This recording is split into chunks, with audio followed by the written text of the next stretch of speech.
Bapak-bapak, ibu-ibu, saudara-saudara kaum muslimin rahimakumullah. Murai di dahan dan koko ayam di kandang, dunia ini penuh dengan berbagai macam kesibukan. Sejak dari petani yang turun ke ladang, pedagang yang berangkat ke pasar, pelajar yang menuju sekolah, sampai kepada pegawai yang berangkat ke kantor, seluruhnya tidak lain untuk mencari sesuatu yang bernama bahagia. Setiap orang menginginkan kebahagiaan, dan tidak seorang pun menginginkan kesengsaraan dalam kehidupan ini. Namun nyatanya tidak setiap orang yang ingin bahagia mengetahui jalan yang harus ditempuhnya untuk sampai kepada kebahagiaan itu. Maka pada kesempatan pertemuan kali ini, saya ingin menyampaikan sebuah hadis dari junjungan kita baginda Nabi besar Muhammad sallallahu alaihi wasallam yang termuat dalam kitab Mukhtarul Ahadits An-Nabawiyah, di mana beliau bersabda, arba'un min sa'adatil mar'i. Ada 4 perkara yang merupakan tanda dari orang bahagia. Saya mau tanya, di antara saudara-saudara yang hadir di sini, apa ada yang kepengen jadi orang sengsara? Ya. Seluruhnya tentu ingin mendapatkan kebahagiaan. Maka menurut resep dari Nabi kita, tanda orang bahagia itu 4. Jadi kalau saudara ingin bahagia, harus mempunyai 4 perkara ini. Yang pertama, orang bahagia itu kata Nabi, darun wasi'un. Punya rumah biar bagus asal gede.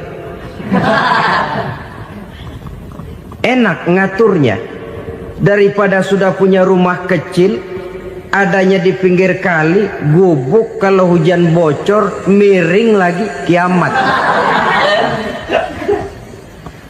Loh, kalau gitu Islam materialis dong. Hadis ini boleh diartikan dengan makna hakiki, arti yang sebenarnya. Boleh diartikan dengan makna majazi, arti kiasan. Kalau dia diartikan dengan arti kias, maka yang dimaksud darun wasi'un ay qalbun wasi'un. Rumah yang luas tidak lain daripada hati yang lapang. Karena di situ kunci kebahagiaan yang sebenarnya. Walaupun kita cuma tinggal di petak berukuran 2 kali 3 meter, kalau hati kita luas-luas rasanya rumah itu. Tapi biar rumah kita halamannya saja puluhan ribu hektar, ada kolam renangnya, kamar tidurnya tidak lagi terhitung. Kalau hati yang menempati rumah itu sempit, maka akan terasa sempit jugalah rumah itu. Tempat bergantungnya tidak lain adalah hati. Marilah kita mencoba melihat berbagai pandangan orang tentang bahagia ini. Ada orang menyangka bahwa bahagia itu kalau dia mendapatkan harta yang sebanyak-banyaknya. Siapa yang banyak harta, dialah raja. Apa yang dia mau, seluruhnya bisa dibeli. Keamanannya, dia bisa menyewa petugas. Seluruh fasilitas untuk menyenangkan kehidupannya bisa dibeli. Pendeknya, hartalah segala-galanya dalam kehidupan. Sampai ada pepatah mengatakan, innad darahima fil amakini kulliha taksur rijala mahabatan wa jalala. Sesungguhnya harta, dinar, dirham, uang, di mana-mana selalu bikin hebat orang yang memilikinya. Coba lihat, orang yang punya duit sama yang enggak punya duit, jangan gaya hidupnya, gaya jalannya aja lain. Wahia lisanun liman arada fasahatan, wahia silahun liman arada qitala. Uang adalah senjata yang paling ampuh bagi orang yang mau pergi perang, dan lidah yang paling fasih bagi orang yang mau bicara. Kalau bicara dengan lidah macet, cobalah bicara dengan harta, lancar. Sampai ada pepatah demikian, segalanya bisa diatur dengan harta. Maka di kalangan orang yang berpandangan semacam itu, seluruh kegiatan hidupnya hanya terfokus kepada bagaimana mengumpulkan harta yang sebanyak-banyaknya. Tidak peduli halal haram, tidak kenal sore pagi siang dan malam, tidak sempat sujud, jauh dari agama, jauh dari kehidupan yang bersifat ruhaniyah, jauh dari Allah dan sebagainya. Sampai dalam Al-Quran dikelompokkan dalam kelompok yang dinamakan lumazah. Allazi jama'a malahu wa 'addadah yahsabu anna malahu akhladah. Mereka mengumpul-ngumpulkan harta sebanyak-banyaknya dan menyangka bahwa harta yang banyak itu dapat mengekalkan hidupnya, mengekalkan kekayaannya, mengekalkan kebahagiaannya. Saudara hadirin yang berbahagia, kalau pandangan hidup ini benar, artinya kalau harta memang merupakan satu-satunya hal yang dapat membuat orang bahagia, tentu di rumah mewah tidak akan pernah ada tangis derita. Tentu di satu tempat di mana fasilitas hidup serba menunjang tidak ada yang namanya penderitaan. Tapi suka dan duka, sedih dan gembira, senyum dan tawa adalah milik setiap orang, baik dia punya harta maupun dia tidak punya harta. Nyatalah bahwa harta semata-mata bukan merupakan jaminan bahwa orang akan bahagia. Walaupun tanpa harta orang sulit untuk bahagia. Saya mau cerita, ada orang super kaya. Namanya Aristotle Onassis, Raja Tanker Yunani. Dia punya kapal tanker saja konon sampai 11 banyaknya. Punya perusahaan penerbangan yang disebut Olympic Airlines. Punya hotel di berbagai kota besar di dunia ini, sejak dari New York, London, Paris, Rome dan sebagainya. Bahkan punya pulau yang dia namakan Pulau Scorpio. Ini kan namanya sudah kaya nggak tanggung-tanggung, punya pulau. Nah, dia punya 2 orang anak, yang satu laki-laki namanya Alexander, yang satu perempuan namanya Maria Onassis. Seluruh harapannya tertumpah kepada anak lakinya Alexander ini, yang akan meneruskan usahanya, meneruskan kekayaannya, meneruskan dinastinya. Apa yang terjadi? Ternyata anak yang dia harapkan yang bernama Alexander ini mati muda dalam kecelakaan pada waktu dia olahraga. Apa olahraganya? Namanya olahraga anak orang kaya, golongan jet set. Olahraganya olahraga pesawat terbang. Jatuh, ya nggak kapungut, habis mati. Tinggal satu anak perempuannya, Maria Onassis. Tapi anak perempuan ini juga malah urakan. Terakhir dia pacaran, bahkan kemudian kawin sama orang Rusia. Rupanya Aristotle Onassis ini broken. Kekayaannya yang berlimpah ruah, perusahaannya yang begitu banyak, siapa yang akan meneruskan? Siapa yang akan menggantikan? Sampai kemudian dia mengurung diri di Pulau Scorpio dan mati di sana secara mengenaskan. Seorang multi jutawan, seorang yang super kaya, mati menyendiri di pulau sepi. Ibarat kata pepatah, anak ayam mati di lumbung. Bukan kekurangan makanan, keurugan makanan. Begitu kehidupan Aristotle Onassis. Dan banyak orang-orang yang sudah demikian kaya sampai dibingungkan oleh kekayaannya sendiri. Telusurilah kehidupan David Rockefeller misalnya, Henry Ford misalnya, Adnan Khashoggi misalnya. Multi jutawan yang kadang-kadang dibuat keder oleh kekayaannya sendiri. Pantas ketika Imam Ali ditawarkan orang, "Ya Ali, kalau kepadamu disuruh pilih ilmu atau harta, kau pilih mana?" Ya jelas pilih ilmu dong. Kenapa? Pertama, ilmu kalau kita berikan kepada orang lain tambah. Tapi harta kalau kita berikan kepada orang lain kurang. Saudara punya uang 10.000, dibagi orang 5.000, jelas uang saudara berkurang. Tapi saudara punya ilmu diberikan kepada orang lain bisa, saudara pun makin mantap. Tidak lantas jadi bodoh karena ngajarin orang. Saudara bisa Fatihah lalu mengajarkan orang Fatihah. Orang bisa, saudara pun makin hafal. Tidak lantas setelah diajarin orang ilmunya hilang. Begitu datang dia minta orang, tolong ajarin saya Fatihah, udah habis, nggak ada.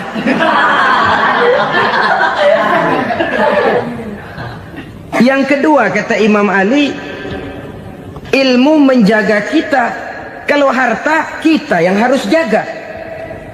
Makin banyak ilmu, makin terpelihara diri seharusnya. Tetapi makin banyak harta, makin bingung kita jaganya. Sampai kadang-kadang kalau perlu seluruh keliling rumah dipasangi alarm. Belum cukup disewakan anjing besar-besar, pasang di depan pintu, awas anjing galak. Masih belum cukup juga, cari centeng tukang-tukang kepruk jaga rumah. Masih terasa belum aman, padahal rumahnya dikelilingi tembok besar. Di balik tembok ada pintu-pintunya tebal. Di balik pintu itu terbuka masuk kamar, kamar pun ada pintunya, pintunya pun kuat. Masuk ke dalam kamar ada lemari, lemarinya pun pintunya kuat, dikunci, kuncinya pun kuat. Tapi terhadap seluruhnya yang timbul cuma sekedar was-was saja. Kesimpulannya sekali lagi, tanpa harta orang memang sulit untuk bahagia. Tapi harta semata-mata tidak merupakan jaminan orang akan bahagia. Dengan hati yang luas, itu modal utama untuk mencapai kebahagiaan hidup. Orang yang hatinya luas, saudara-saudara, punya hati yang lapang, melihat kenyataan hidup ini, dia bersyukur senantiasa kepada Allah. Lantas tidak timbul hasud dan iri hatinya. Oleh karena itu, jiwanya selalu lapang. Kalau tidak, cupik hati namanya.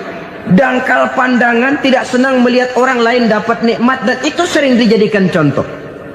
Kalau orang yang lapang dada, dia lihat tetangganya beli TV baru, dia berkata, alhamdulillah ya, tetangga kita beli TV, mudah-mudahan kita bisa ikut nonton.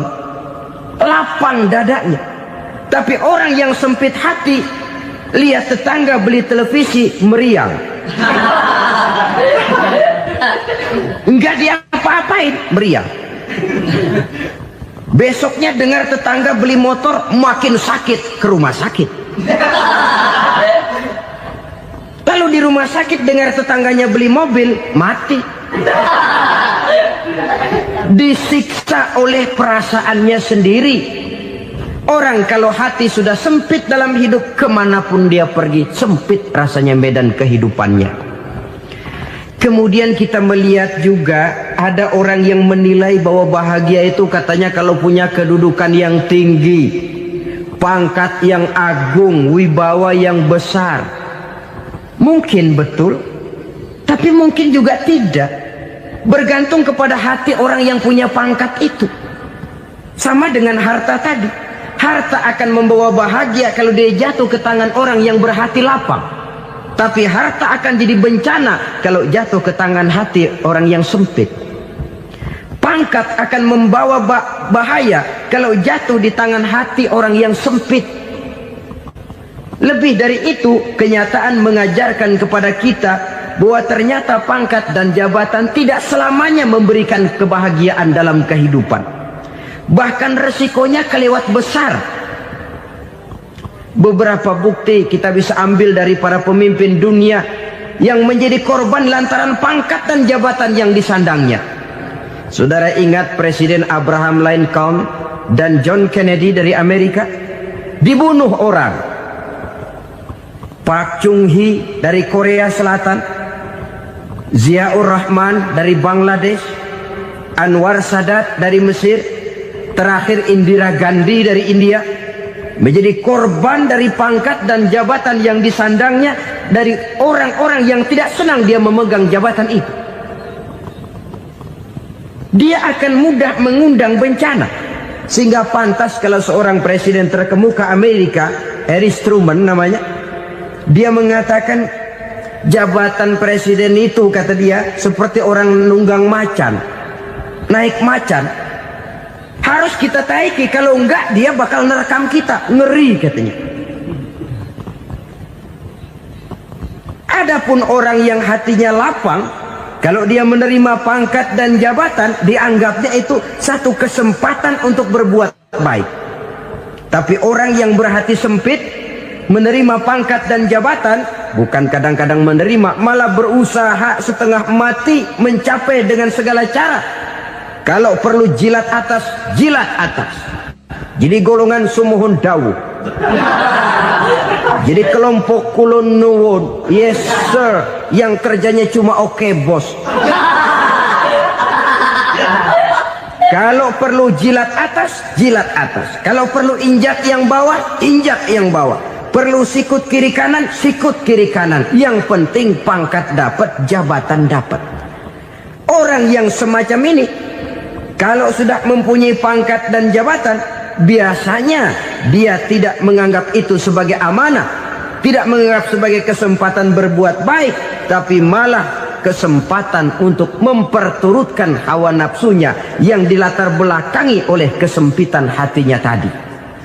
Apalagi kalau orang memperoleh pangkat karena banyak mengeluarkan uang. Seakan-akan pangkat dan jabatan itu sekarang macam proyek, pakai tender. Siapa yang berani bayar segini, naik. Nggak berani, minggir. Padahal logikanya, kalau orang mencapai satu jabatan karena banyak mengeluarkan uang, hampir bisa dipastikan bahwa setelah jabatan itu dia pegang, langkah pertama yang akan dilakukannya ialah berusaha bagaimana uang yang dia keluarkan supaya kembali. Ya paling kurang pulang modal dulu dong. Soal mikirin rakyat soal nanti, tapi ini modal harus pulang.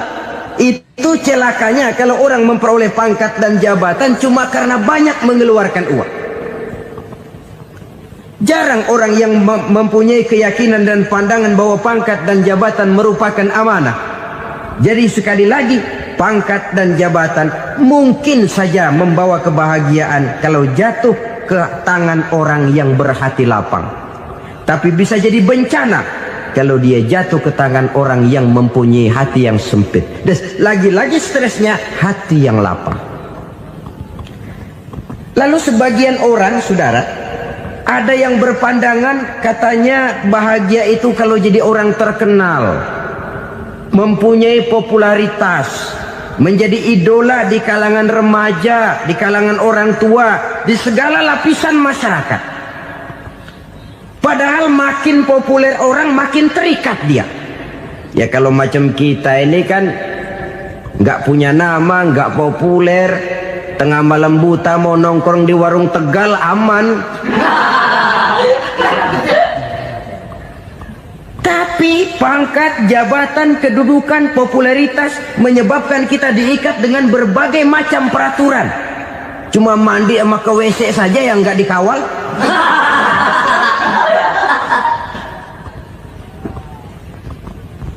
Benarkah popularitas, ketenaran membawa kebahagiaan? Mungkin, ya, tapi mungkin juga tidak. Kenapa? Banyak orang-orang populer yang mengakhiri hidupnya secara tragis. Kita ambil beberapa nama. Di Amerika tahun 60-an ada bintang seksi paling terkenal yang dijuluki sex bomb. Bom seks. Sampai sekarang jadi legenda, namanya Marilyn Monroe. Singkatan dobelnya itu inisialnya MM, Marilyn Monroe. Terkenal, top, sampai dia mati tahun 62. Namanya sekarang masih saja dibicarakan orang. Kenapa dia bunuh diri? Tidak punya hartakah dia? Banyak. Kurang populerkah dia? Seluruh dunia mengenalnya. Sejak rakyat kecil sampai pejabat tinggi dia punya hubungan. Kenapa? Jenuh. Dia terlahir dalam keadaan yatim. Setelah itu tidak lama dia berangkat remaja, ibunya meninggal. Pindah dari wanita asuh ke wanita asuh sampai 12 orang ibu angkatnya. Dan kekecewaan yang paling parah, setiap laki-laki yang dekat dengannya hanya seperti kapal berlabuh, datang dan pergi silih berganti. Padahal dia merindukan seseorang yang bisa melindungi hidupnya. Dia rindukan itu dan dia tidak pernah menemukan. Itu yang akhirnya menyebabkan dia minum pil tidur kelewat dosis, minum obat tidur kebanyakan, ya tidur terus sampai sekarang.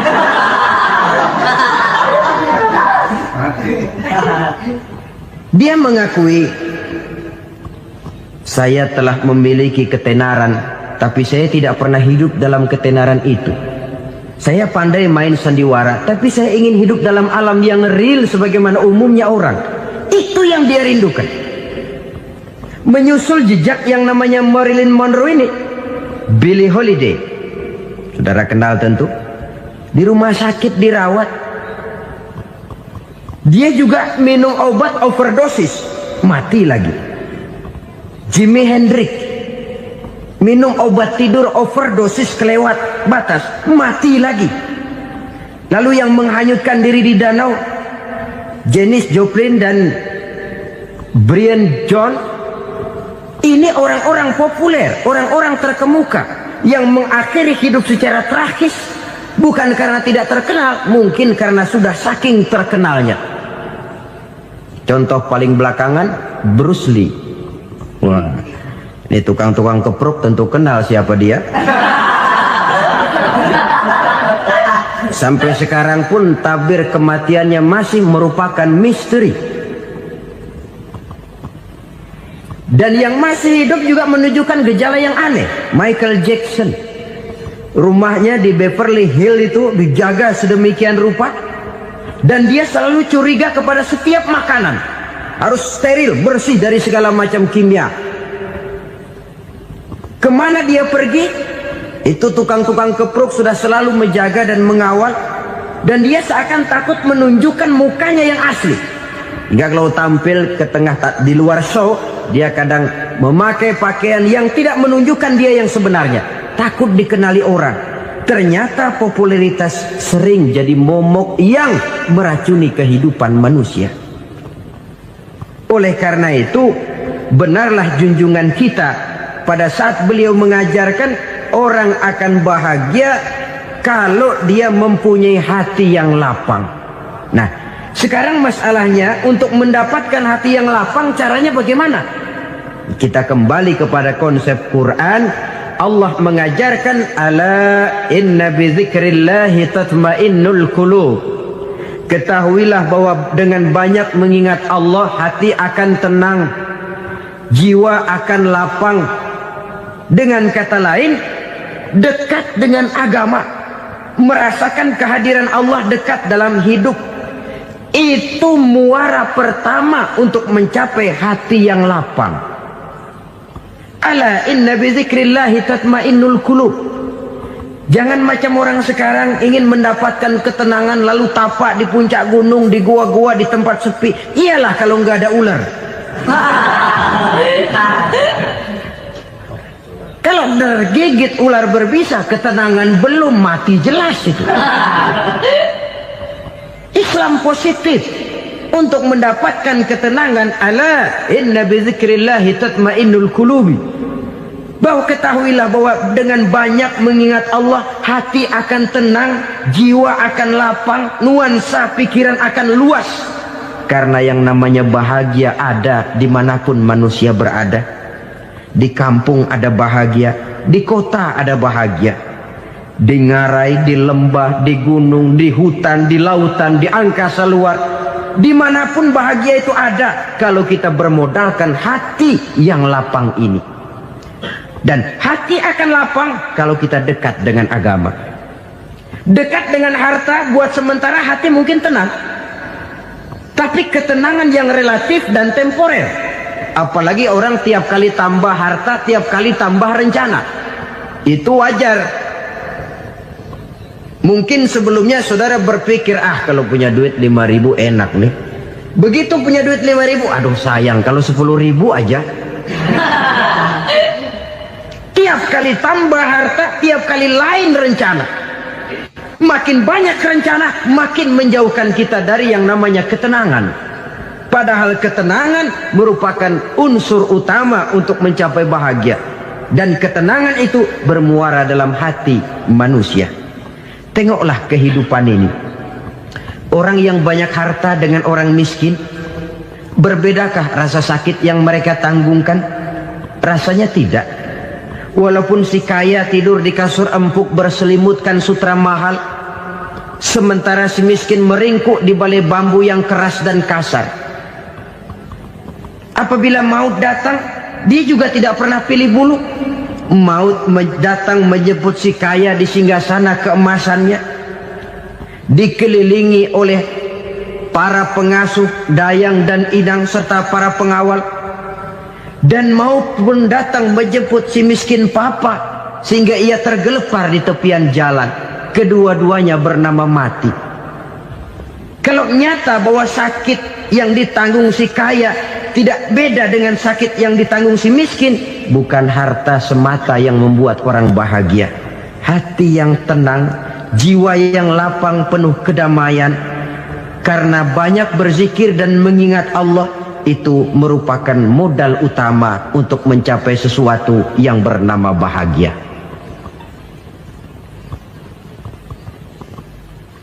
Saudara hadirin yang saya hormati, inilah yang pertama dari 4 ciri yang digambarkan oleh Nabi tentang tanda-tanda orang bahagia. Dan harus berangkat dari yang pertama ini, hati yang lapang. Ini yang harus kita miliki lebih dahulu. Baru nanti akan menyusul kepada poin yang ketiga, kedua, dan selanjutnya. Sebab kalau hati sudah terisi dengan jiwa yang lapang, seluruh persoalan insya Allah akan bisa kita atasi dengan sebagaimana mestinya. Yang kedua sekarang, tanda orang bahagia menurut baginda Nabi, markabun syariah. Orang bahagia itu, kata beliau, punya kendaraan biar cepat asal lancar. Artinya kemana dia mau pergi mudah. Apa maksud hadis ini? Kalau kita kaji lebih dalam, kendaraan itu kan alat transportasi. Transportasi tidak lain adalah usaha memudahkan komunikasi. Pindah dari situ kepada teori bahwa manusia adalah zon political, makhluk bermasyarakat yang tidak bisa memenuhi kebutuhan hidupnya secara sendirian. Kita memerlukan keberadaan orang lain dalam kehidupan ini. Untuk memakai baju saja kita sudah perlukan petani yang tanam kapas, pabrik yang memintal kapas jadi benang, pabrik yang menenun benang jadi kain, sampai kepada mesin jahit, sampai kepada tukang jahit. Itu cuma untuk memakai pakaian saja. Tidak seorang pun di antara kita yang sanggup memenuhi kebutuhan hidupnya secara sendiri. Kita perlu orang lain. Maka kebebasan dalam arti mutlak, kebebasan tanpa batas, itu tidak mungkin ada dalam kehidupan. Karena kita mengadakan yang disebut interaksi sosial. Setiap kegiatan kita tentu melibatkan orang lain. Menurut kita barangkali kita bebas jalan di jalan raya semaunya, tapi orang lain berkendaraan pun merasa bahwa ini ada juga jalan haknya, dan begitu selanjutnya. Oleh karena itu, maksud dari kendaraan yang cepat ini adalah khulato'uhu ma'as solihin. Lingkungan pergaulannya terdiri dari orang-orang soleh. Pergaulannya luas. Kemana dia pergi ada temannya. Kesulitannya ada tempat dia cerita. Dan kesulitan kalau sudah diceritakan kepada orang lain, taruh kata orang itu tidak bisa menolong, namun menceritakannya kepada orang yang kita percayai, kan paling kurang sudah mengurangi beban jiwa, mengurangi tanggungan batin, merasa masih ada tempat kita cerita. Maka lebih baik orang awam yang mau bergaul ketimbang orang setengah alim tapi ngunci pintu. Sebab nantinya akan timbul sikap picik, cupik pandangan, dan tidak luas menghadapi kenyataan dalam kehidupan ini. Namun yang harus kita garis bawahi, pergaulan memang mesti luas. Namun jangan sekali-kali lupa bahwa pergaulan sangat besar pengaruhnya dalam ikut membentuk kepribadian manusia. Sehari-hari bisa kita bilang, kalau kita dekat sama tukang minyak wangi, sekalipun nggak dibagi minyaknya, baunya tentu dapat. Betul? Tapi dekat sama tukang elas, walaupun nggak kena apinya, asapnya mesti kena. Kalau Syauqi mengatakan lebih jelas lagi, man asyaral asrafa asa musarrafan wa muasyiral anzali ghairu musarrafin. Awalam taral jildal hakira muqabbalan bisagri lamma sara jildal mushaf. Siapa yang bergaul dengan orang mulia, dia bakal ikut menjadi mulia. Tapi siapa yang berteman dengan orang hina, dia tidak bakal ikut menjadi mulia. Tidakkah kau lihat, kata Syauqi, kulit kambing yang hina pun dicium orang ketika menjadi kantong Quran. Kulit kambing hina, kalau dia sendirian gak ada yang mau cium. Tapi begitu dia bergaul dengan Quran, menjadi kantong Quran, dipakein minyak wangi, ditaruh di tempat yang tinggi, mau diambil dicium dulu, dibawa dengan penuh hormat dan hati-hati. Kulit kambing yang hina lantaran berteman dengan Quran, numpang mujur. Tapi coba lihat kalau kulit kambing berteman dengan kayu, jadi beduk, habis. Zohor dikemplang, asar dipukul. Itu pun sedikit saja, cuma salah milih teman. Yang temannya Quran dihormati orang, yang temannya kayu lantaran jadi beduk, gelap-gelap subuh orang udah kemplangnya.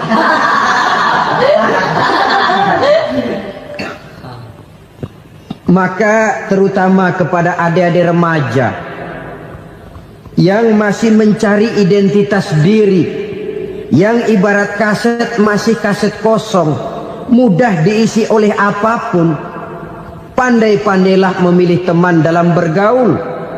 Karena banyak orang yang tadinya baik-baik, ketika terseret dalam pergaulan dengan orang yang tidak baik, kebaikannya menjadi lentur dan luntur. Tapi berapa banyak bajingan-bajingan tengik, orang-orang yang berlumur noda dan dosa, tiap hari melakukan maksiat, namun bergaul dengan orang yang baik-baik, pada akhirnya sedikit demi sedikit beringsut dan berangsur dia terbiasa mengikuti kebaikan-kebaikan. Saya tekankan ini kepada remaja karena mereka masih mencari identitas diri. Apa yang mereka lihat mereka mau, apa yang mereka dengar mereka ingin tahu. Coba lihat kehidupan remaja.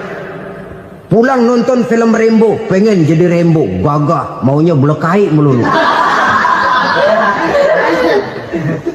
Pulang nonton film Superman, pengen bisa terbang. Pulang nonton India, nyanyi melulu. Wajar, mereka masih mencari identitas diri. Saya ini sebenarnya siapa? Lingkungan, pergaulan akan membentuk itu. Karena itu pandai-pandailah bergaul, karena ia sangat besar pengaruhnya dalam ikut membentuk kepribadian manusia. Apalagi sifat yang jelek lebih cepat menularnya ketimbang sifat yang baik. Sifat yang baik, watak yang soleh itu lambat sekali untuk menular. Tapi yang tidak baik, kan prosesnya mah kalau remaja biasanya mula-mula dengar. Karena dengar lalu pengen tahu. Karena pengen tahu lalu ngeliatin. Begitu ngeliatin kan pengen nyobain. Setelah nyobain ketagihan. Nah ini prosesnya. Yang namanya ganja, morfin, narkotik, awalnya kan begitu. Mula-mula dengar, katanya kalau sudah fly to the sky, sudah melayang ke langit, katanya disitulah puncak kebahagiaan. Mulanya cuma dengar. Karena dengar pengen tahu. Karena pengen tahu lalu ngeliat, kumpul sama orang yang suka ngeganja. Setelah ngeliat, nah pengen ngerasain. Begitu ngerasain enak juga, ketagihan. Kalau sudah ketagihan jadi penyakit kronis, bisa merembet kepada yang lain. Iya, kalau orang tuanya mampu untuk beli morfin, beli ganja. Kalau tidak kan pikirannya ngayap, jemuran siapa ya gue sambet. Timbullah perbuatan-perbuatan negatif yang bermula dari salah pergaulan. Apalagi buat adik-adik remaja yang tinggal di kota-kota besar, yang pengaruh budaya, pengaruh kesenian, pengaruh struktur kehidupan yang nampak makin individualistis, di mana persaingan tajam, tensi ekonomi tinggi, orang mudah mengalami stres.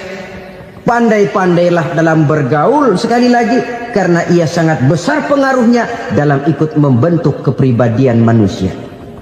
Orang bahagia punya kendaraan yang cepat, artinya punya pergaulan yang luas, dan lingkungan pergaulannya terdiri dari orang-orang yang soleh. Kemana dia pergi, ada teman. Kesulitannya, ada tempat dia cerita. Tapi kalau sudah menyendiri, hidup sendiri, kesulitan dipikiri sendiri, bisa mati belum waktunya. Tidak ada tempat berbagi rasa, tidak ada tempat bercerita, tidak ada tempat mengurangi beban dalam kehidupan.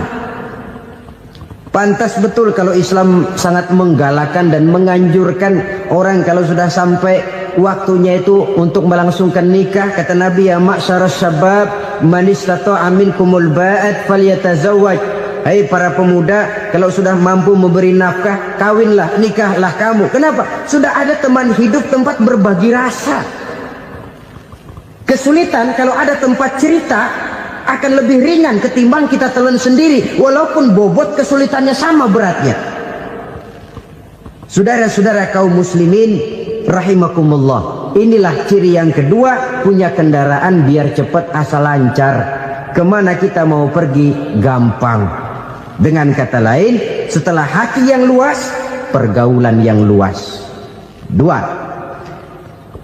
Yang ketiga sekarang, tanda orang bahagia itu menurut Nabi, misbahun mudhi'un, punya lampu yang terang. Oh, itu enggak problem. Sekarang sudah zamannya listrik masuk desa, Pak. Lampu sudah terang semua. Betul, kalau itu yang dimaksud. Tapi tidak cuma itu. Karena lampu yang dimaksud di sini, lampu yang akan menerangi seluruh perjalanan hidup.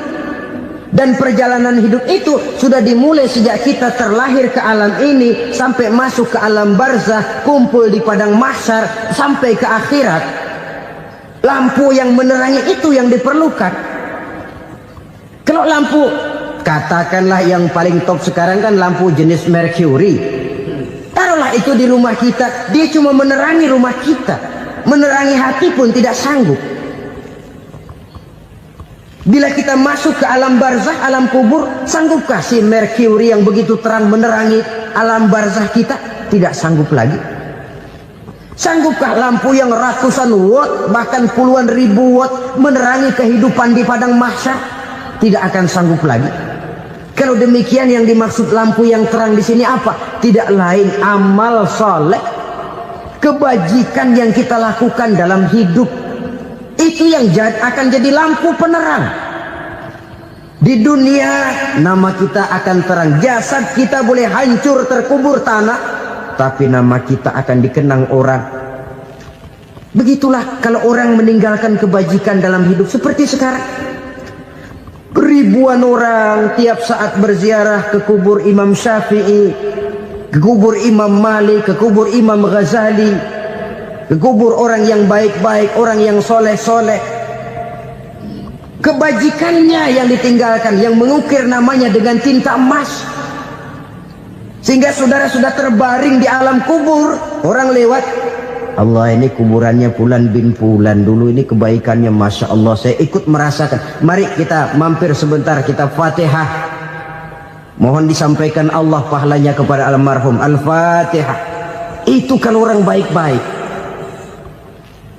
Lalu saudara tanya, Pak, orang mati dikirimin Fatihah apa nyampe pahalanya? Saya jawab, kalau saudara nggak percaya, mati dulu dah.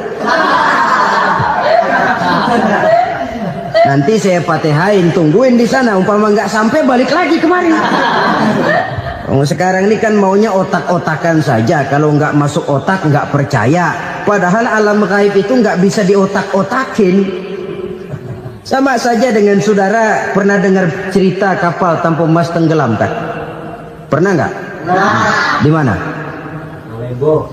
Di laut Masa Lembo. Begitu ketampung Mas tenggelam, ratusan penumpang itu terjun ke laut, dipermainkan gelombang, berjuang menghadapi maut itu. Orang lagi timbul tenggelam di lautan, dihantam ombak, kita tengokin pakai helikopter.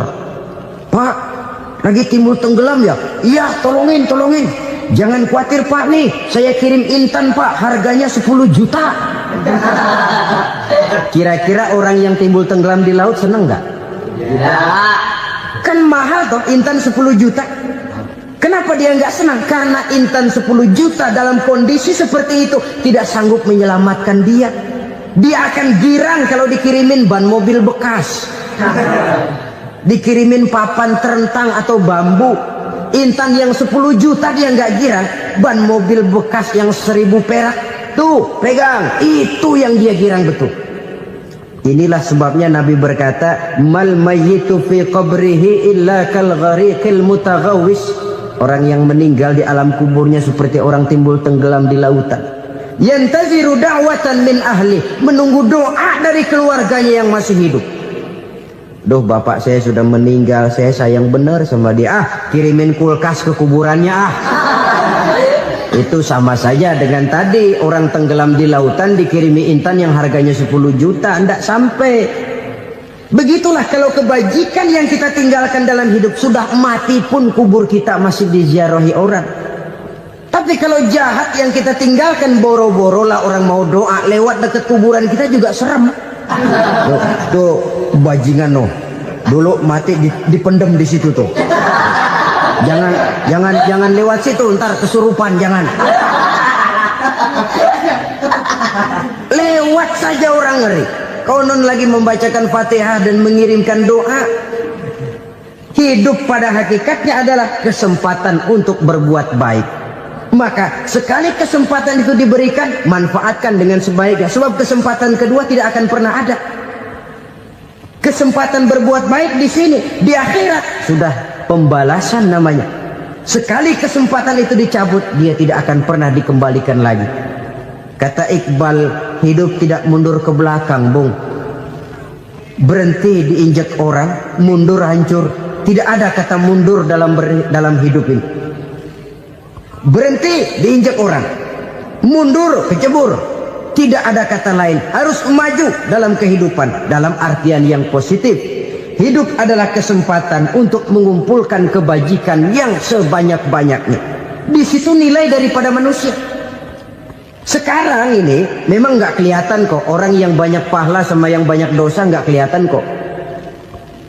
Barangkali kalau habis bikin dosa palanya pada benjol, mungkin orang takut sama dosa. Tapi sekarang sama saja, orang yang banyak dosa dengan yang nggak banyak dosa jalan bareng dari belakang, sama, nggak kelihatan beda. Tapi ada waktunya di mana pahala memegang peranan, di mana dosa diperlihatkan. Sama saja kalau kita bawa mobil siang, lampu kan nggak begitu berfungsi. Apa lalu bilang, alah ini lampu berat-beratin, copot-copotin aja dah. Tidak perlu begitu. Kenapa? Pada suatu saat malam senja akan datang. Bila matahari terbenam, senja pun datang, gelap mulai merayap, disitulah baru terasa perlunya lampu. Pahala begitu. Sekarang orang yang nggak ada pahalanya nggak kelihatan dalam kehidupan. Tapi pada suatu saat senja kehidupan akan datang. Ajal merenggut nyawa, malam merayap, dan hidup mulai diliputi kegelapan di alam barzah. Dikala itu kalau nggak punya lampu, alangkah malangnya kita. Sebab amal yang baik, kata Nabi, di alam barzah itu akan diciptakan menjadi perempuan yang cantik menemani kita. Amal yang jahat akan menjadi orang yang paling jelek nemenin kita. Sudah di tempat gelap yang nemenin jelek.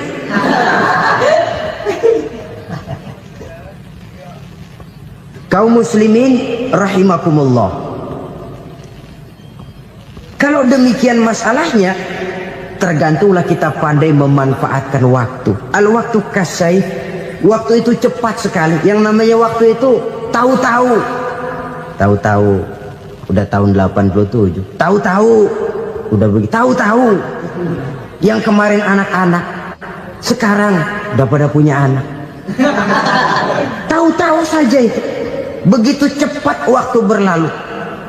Kalau tidaklah pandai kita memanfaatkannya, akan rugi kita.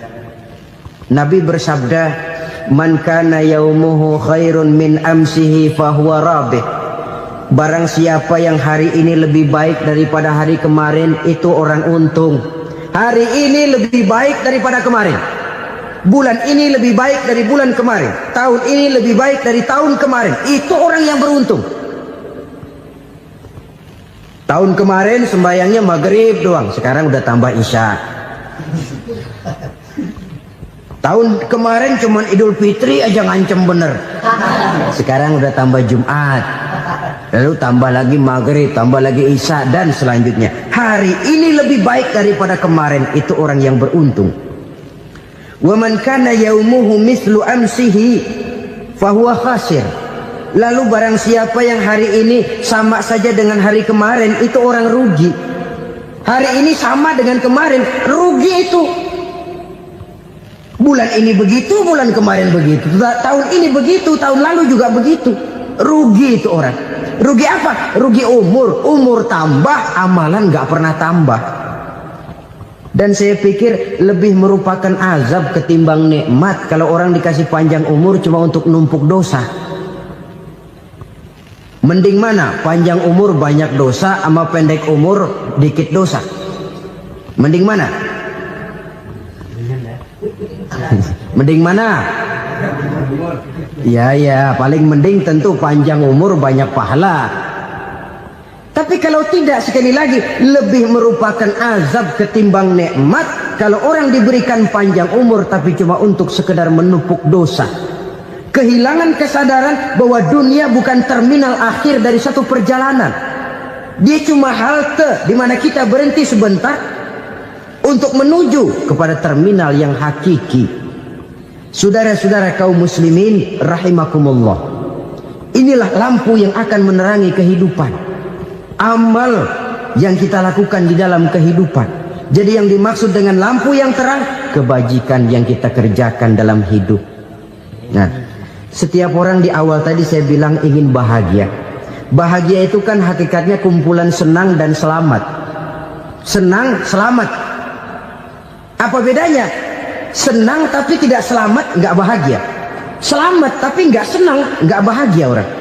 Contoh, kalau orang korupsi, duitnya banyak, senang dia, tapi keselamatannya. Ada tentara baris di samping rumahnya udah bingung, padahal tentara latihan. Tentara cuma latihan, dia bingung. Senang, tapi karena keselamatannya tidak terjamin, dia tidak bahagia. Sebaliknya pegawai negeri jujur benar, cuma segaji-gajinya. Selamat, nggak korupsi, tapi melarat, ya nggak bahagia juga, kurang senang. Kesenangan dan keselamatan untuk dunia saja, ya sekali lagi. Kalau cuma sekedar untuk dunia saja, bisa dibeli pakai uang. Bisa dibeli pakai uang. Saudara ingin selamat, bisa dibeli pakai uang. Saudara ingin senang, bisa dibeli dengan uang. Tapi setelah mati, masuk ke alam barzah, habis kekuasaan uang. Nggak bisa lagi beli keselamatan pakai uang. Tidak mungkin lagi membeli kesenangan dengan uang. Di situ pahala yang megang peranan. Makin banyak pahala, makin banyak saham untuk membeli kesenangan dan keselamatan, untuk memperoleh yang namanya bahagia. Dan jangan lupa loh, di alam barzah kita nggak sebentar, menunggu datangnya kiamat. Loh iya, kalau kita begitu dikuburin terus kiamat datang, untung. Tapi kalau masih harus 1000, 2000, puluhan ribu tahun yang akan datang, dalam satu penantian yang begitu lama, tanpa saham untuk memperoleh kebahagiaan, satu kemalangan yang tidak ada pernah putus-putusnya. Janganlah tergelincir oleh kebahagiaan sebentar yang menipu dengan mengorbankan kebahagiaan hakiki yang berjangka panjang. Apa artinya senyum sejenak kalau harus ditebus dengan tangis seumur hidup? Biarlah kita minum jamu, pahit memang, getir memang, tapi kan besok badan sehat. Daripada sekarang minum sirup, manis memang, enak memang, tapi bibir pada jontor besoknya.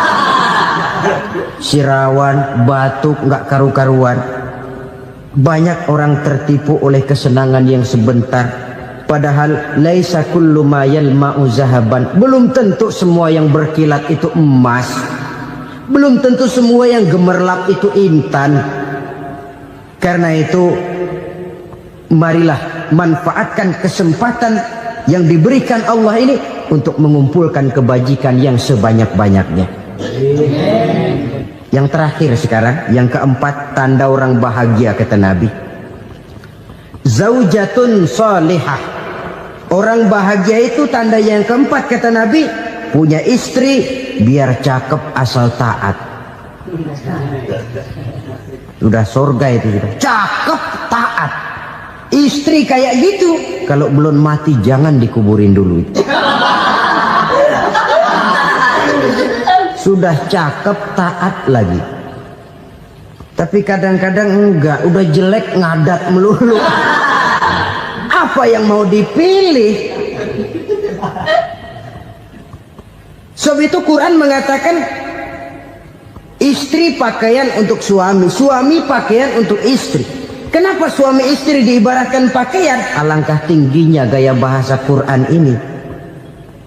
Suami istri teman hidup, hidup perjalanan panjang. Sejak kita dalam rahim sudah ada hidup kan di sini. Sampai ke alam dunia, masuk ke alam barzah, kumpul di padang mahsyar, sampai menuju akhirat, itu perjalanan hidup. Carilah istri atau suami teman hidup yang membawa manfaat tidak hanya kehidupan di dunia ini, sampai di alam barzah, sampai di padang mahsyar. Suaminya mungkin meninggal lebih dulu atau istrinya mungkin meninggal lebih dulu. Tapi suami atau istri yang masih hidup berbuat kebajikan. Suami saya meninggal, ada hartanya, saya sedekahkan, niat pahala untuk almarhum suami saya. Ini teman hidup. Tidak dibatasi dan tidak bisa dipisahkan oleh maut sekalipun. Zohirnya mungkin pisah, badannya mungkin pisah, tapi hatinya, jiwanya, kebersamaannya dalam menghadapi kehidupan. Karena itu, saudara-saudara, bahasa Quran indah. Suami istri diibaratkan seperti pakaian. Apa fungsi pakaian? Pertama, pakaian jadi kebanggaan. Artinya, suami harus menjadi kebanggaan istri, istri harus jadi kebanggaan suami. Yang kedua, pakaian itu kan fungsinya menutup aurat. Artinya, sesama suami istri harus saling menjaga kekurangan masing-masing. Jangan malah sesama suami istri saling membongkar rahasia dan aibnya sendiri-sendiri. Istrinya diceritain jeleknya di mana-mana, atau suaminya dibongkar rahasianya di pasar umum. Itu sudah tidak lagi berfungsi sebagai pakaian.